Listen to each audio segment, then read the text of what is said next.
You actually signed up to sing? One of the judges smirked, barely hiding his disbelief. The crowd chuckled. What's next? A knitting performance?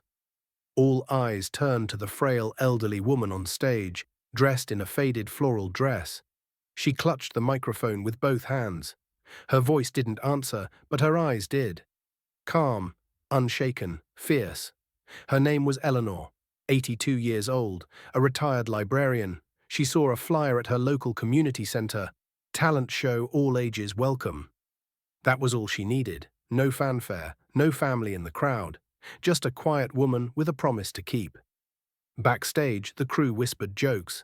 Let her close the night, it'll be funny. No one expected much. Some even took bets on how fast she'd freeze.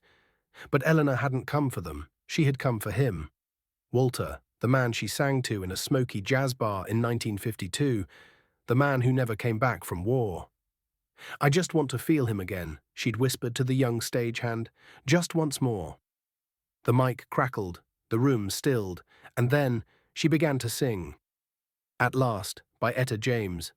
Her voice flowed out like velvet, deep, aching, alive. It wasn't perfect. It was real. The audience froze, phones slowly rose, and every note seemed to pull the past into the present. Somewhere in the second verse, her eyes glistened, not from fear, but from memory.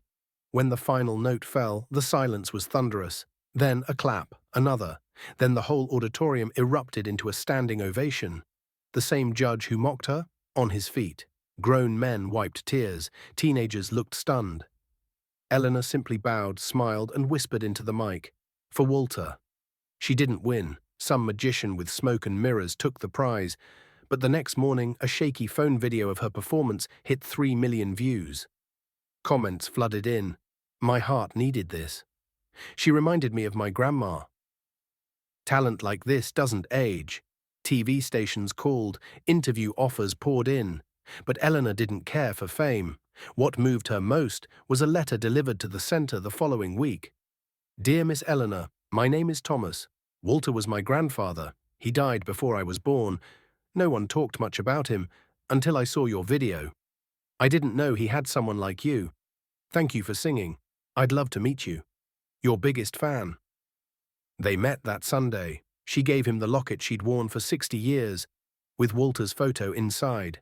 2 months later, he brought her back on stage, not as a contestant, but as a legend. She sang again, not for judges, not for a trophy, but to remind the world, love, purpose, and music never die. They just wait.